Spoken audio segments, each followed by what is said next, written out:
A lição é número 10. O tema é quando os pais sepultam seus filhos.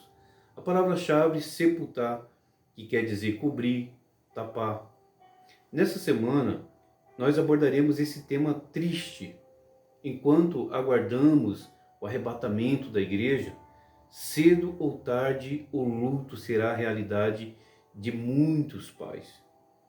Nós veremos que é possível expressar as emoções de dor, tristeza e saudade, sem contudo deixar de confiar em Deus. O maior desafio de lidar com a morte não é sua previsibilidade ou mesmo o evento devastador que ela causa em si, acompanhado de velório, de extremamente difícil, doloroso, melancólico. Veremos que um momento mais difícil é ter de lidar com a ausência do ente querido. A morte provoca um vazio inexplicável, como se tivesse perdido uma guerra, arrancando do rosto enlutado todo o riso. Caros professores, o tema é extremamente sensível, o que requer de cada um de nós solidariedade com aqueles que ainda sofrem. Precisamos ter muito cuidado ao abordar esse tema aí na sua realidade local. Os objetivos dessa lição são três. O primeiro é descrever a família de Jó. O segundo, refletir a respeito de como lidar com a morte na família. Terceiro tópico é conscientizar como os cristãos devem enfrentar a perda na família. E qual é a motivação que nós temos? Desta lição é refletir a respeito dessas outras questões, de modo que tiremos lição da palavra de Deus, com o objetivo de enfrentar essa dolorosa realidade, quer no presente ou quer no futuro. Converse com os seus alunos, abra um espaço, converse com ele, vocês vão ver, vocês vão perceber que quanto mais feliz foi ou é a família em comunhão mútua, tanto mais dolorosa é a despedida. Bom, é bom que se diga que tristeza não é pecado. Luto e tristeza fazem parte da última despedida, pois não somos robôs insensíveis, mas pessoas com uma alma. Leva isso para a sua congregação. A pergunta que não se cala é como superar uma perda tão grande. Para essa pergunta, professor, não existe uma resposta fácil. Mas a boa notícia é que não estamos entregues à própria sorte, mas estamos nas mãos do Deus vivo. Na verdade, desde a queda, lá no pecado, a morte faz parte da vida, mas somente o Senhor determina a hora do fim da nossa existência. Em Coríntios capítulo 1, versículo 3, Deus é um Deus de toda consolação, que consola os seus, mas Ele somente pode fazê-lo se quisermos. Nesse caso, já passados os períodos mais críticos do luto, que não vou aqui estipular o tempo, a pessoa pode entrar na autocompaixão, que é sempre destrutiva e não tem promessa de consolo, e ele espera que digamos: Senhor, o teu caminho é santo e eu confio em ti. E por isso me submeto à tua vontade e ao teu desígnio. A autocompaixão, ela pode brecar a vontade de Deus sobre a minha, sobre a sua vida. É diferente do luto. Personagem central da lição, Jó tinha uma vida boa, tudo dentro da normalidade, até a chegada de forma abrupta a tragédia da morte dos seus filhos. Posso afirmar para vocês, para todos vocês, professores, que os pais sepultar os filhos é a experiência mais dolorosa da vida humana. Diante desse quadro dramático, só podemos encontrar consolo em Deus. Então, já no primeiro tópico, falando da família de Jó, nós vamos ver que quem era Jó? Ele era o patriarca, ele nasceu no norte da Arábia, na terra de Uz. Seu caráter sempre foi santo, testemunhado pelo próprio Deus, homem sincero, reto, justo, temente a Deus, e por isso se desviava do mal. Jó tinha uma profunda maturidade moral revelada na sua reverência a Deus. Era um homem que oferecia regularmente os seus sacrifícios e holocausto em favor de seus filhos a Deus. Tem uma outra personagem também que nós vamos falar nesse tópico, a esposa de Jó. A esposa de Jó, tudo que nós sabemos a respeito dela é que está registrado lá no capítulo 2. Então, indiscutivelmente, a esposa de Jó foi perdendo a paciência diante da provação. É bom lembrar que ela estava diante de muita pressão.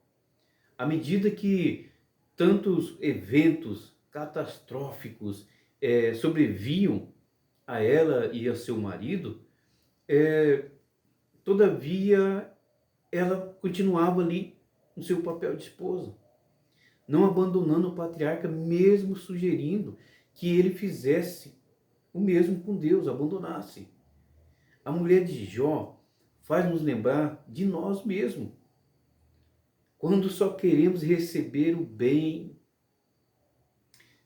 Os filhos de Jó, independente de como eles eram com Deus, Jó havia um zelo e cuidado do patriarca para o bem-estar espiritual de seus filhos. Vocês vão encontrar isso lá em Jó capítulo 1, 4 e 5.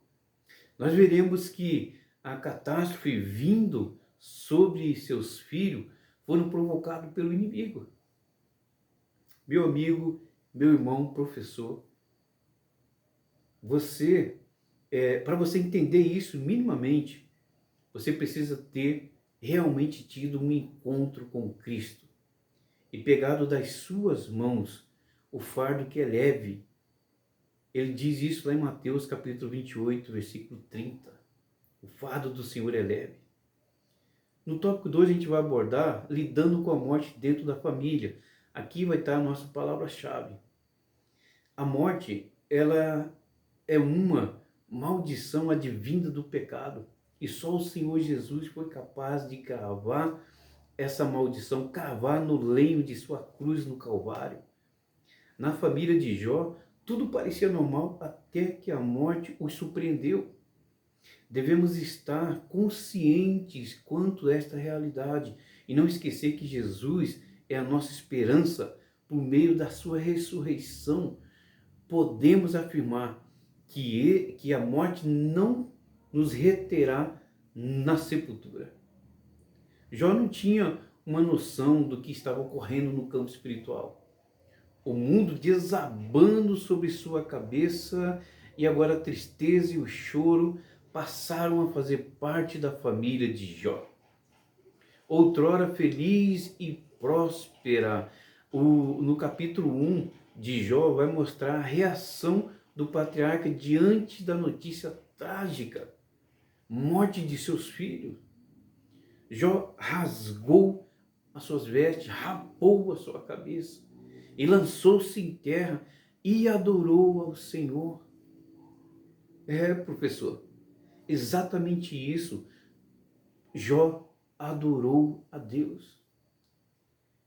Com o passar do tempo, Jó desejou até que um árbitro, decidisse sobre o golpe que ele levara, mas ele não encontrou nenhum. Está lá em Jó capítulo 9, versículo 33.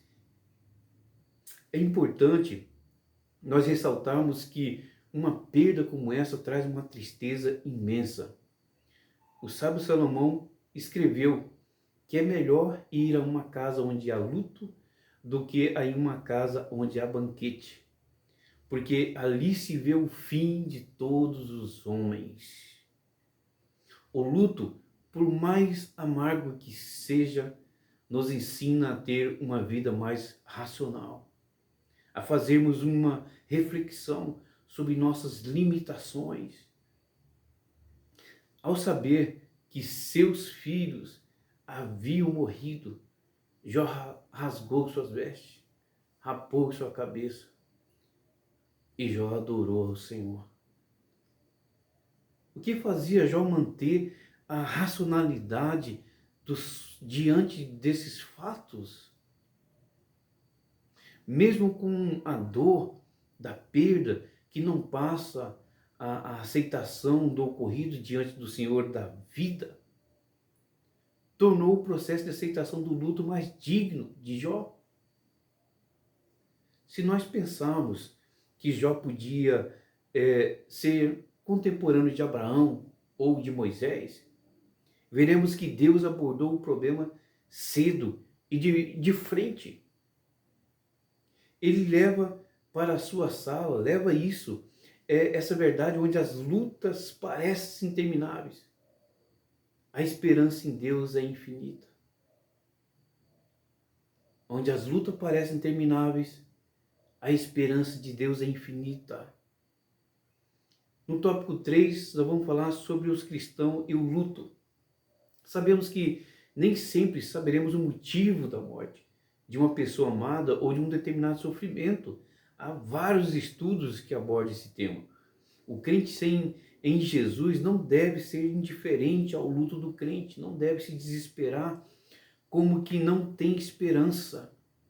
O comentarista da lição, ele coloca que o período do luto dura em média 6 meses. Após isso, é preciso buscar ajuda especializada, pois isso não é saudável. Concordo com ele, mas isso é uma regra geral. Olhando especificamente, eu digo por experiência, na família, que os próximos anos da vida de alguém enlutado vai depender dos primeiros 6 meses. O fato é que, na maioria das vezes, as pessoas se limitam apenas aos meus pêsames, meu sentimento.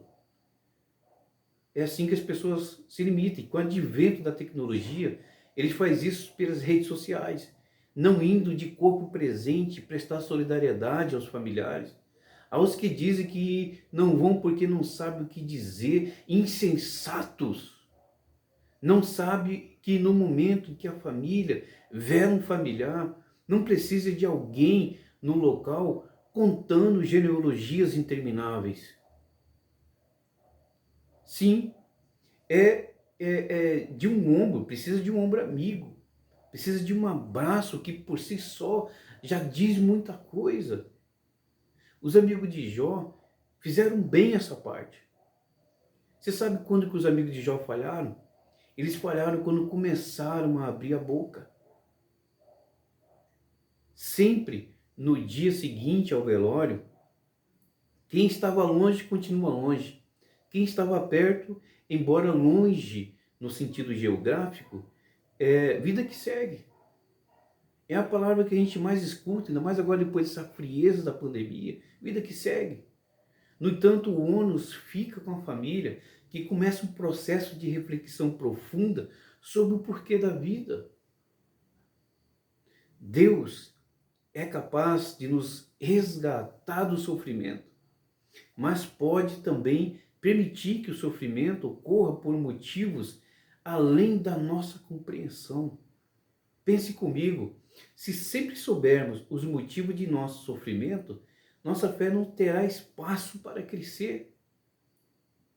Para os filósofos existencialistas, nada vem além da vida física, porque para eles a vida é apenas a fermentação. O dilema existencial humano é de não poder evitar a morte em sua existência física. E nós sabemos, professores, que o dilema é algo de difícil resolução ou impossível. Sabemos que a salvação é individual e a salvação dos filhos não depende dos pais. O papel dos pais é o de educar, encaminhar os filhos ao conhecimento de Deus. Eu quero abrir aqui um parênteses. Eu cresci ouvindo minha mãe dizer que gostaria que Deus a levasse do que levar um filho seu. Não imaginando ela e o meu pai passar por esse dilema tão repentino. Deus levou meu irmão ano passado. O que mais me pegou foi que, em grau de emergência, importância familiar, ele sempre era o primeiro a buscar solução, sempre pronto, prestativo para com meus pais, honrando-os em todas as formas possíveis. Deus levou para si como uma semente de trigo que precisa morrer para gerar fruto para a glória de Deus. E em 8 meses já estamos vendo os frutos surgir. Não tenham dúvidas que a humanidade perdeu um grande homem, mas o céu recebeu um cidadão justo. Para nós que ficamos aqui, temos a esperança de encontrá-lo na eternidade com Deus. Resta-nos fazer uma autoavaliação sobre a nossa maneira de viver, como diz Davi no Salmo 39, versículo 4 e 5. Faz-me conhecer, Senhor, o meu fim e a medida dos meus dias. Qual é para que eu sinta quanto sou frágil? Eis que fizeste os meus dias como os palmos. O tempo da minha vida é como nada diante de ti. Na verdade, todo homem, por mais firme que esteja, é totalmente vaidade. As lembranças dos momentos de alegria, de choro, das confraternizações, das risadas, das brincadeiras, os testemunhos, a saudade que aperta o coração, é como uma espada transpassada que nos faz sangrar. Mas nós temos uma esperança eterna e somos consolados pelo Espírito Santo. Professores, o foco da palavra-chave está no tópico 2, mas não se esqueça de dar uma ênfase na esperança da vida eterna. Deus colocou em nossos corações e pode confirmar lá em Eclesiastes capítulo 3, versículo 11, onde ele diz que tudo fez formoso em seu tempo, também pôs a eternidade em nossos corações, sem que o homem possa compreender a obra que Deus fez desde o princípio até o fim. Minha oração é que o Senhor venha abençoar sua vida, sua casa, sua aula e sua igreja local, em nome de Jesus.